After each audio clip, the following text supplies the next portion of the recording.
Assalamu alaikum. Амансыздарбы, урматтуу мекендештер, спорт сүйүүчүлөрү.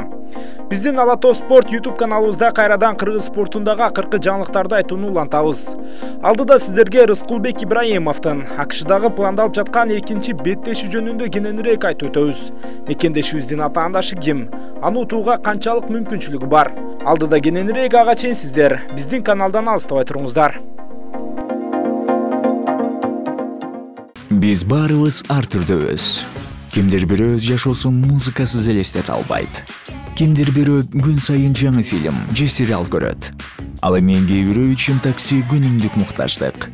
Эгер мунун баарын бириктирсекчи, о мобилдик оператору Яндекс Плюс менен бирге эко тутумду ишке киргизип жатат.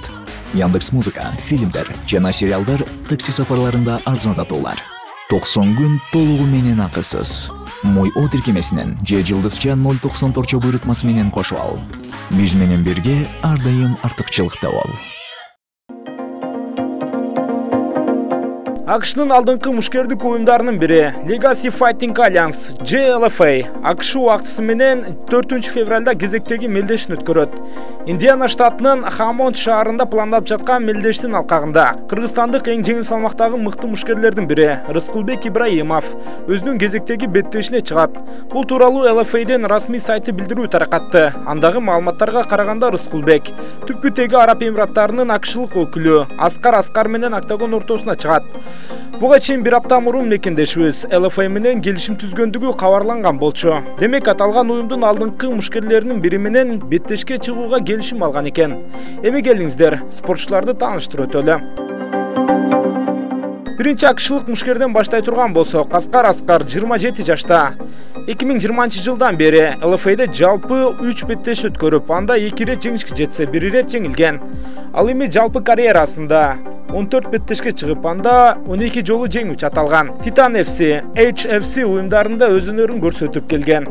Бутка туруу абалында өтө жакшы беттеш алат. Өткөргөн беттештеринин жарымын калыстардын чечими менен утса, 5 ирет каршылаштарын нокаутка кетирген. Ошон менен катар күрөштө да жаман эмес, партерде жакшы көзөмөл жүргүзө алат. Ал эми Рыскулбек Ибраимовго келе турган болсок, бул анын АКШдагы экинчи беттеши. Буга чейин ал Titan FC'нин чемпиондук титулу үчүн бразилиялык Виктор Диас менен беттешип, ага жеңилип калган болчу. Бирок ага алмашууга чыккан болсо, бул ирет UFC'нин чемпиону Фигередо менен бир лагерде болуп, анын беттешке карата даярдыгына катышты. Демек жаман эмес формада. Ал эми рекордуна токтолсок, Рыскулбек 25 ирет беттешке чыгып, анда 16 жолу жеңип чыккан. Кыргызстанда уюштурулган Гран-при мелдештеринин 2 жолку чемпиону. Бутка турууга караганда көбүрөөк күрөштө өзүн жакшы сезет. Демек атаандашына салыштырмалуу системалык айырма бар.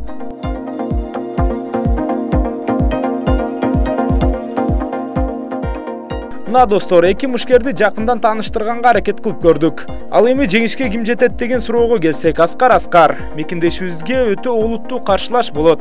Ошондой эле өзүнүн уюмунда дебютантты кабыл алат. Анткени менен Рыскулбек да АКШда Фигередо, Сехудолор менен бир залдан машыгып, көп жагынан өстү деген үмүттөбүз. Эмне болгон күндө да мекендешибизге колдоо көрсөтүүдөн башка вариант жок. Достор, каналга жазылыңыздар, видео жакса колдоо иретинде лайк баса кетиңиздер. Эми сиздер менен коштошобуз. Сиздер менен мен Нурсултан Турузбеков болдум. Кайрадан кездескенче аман болуңуздар.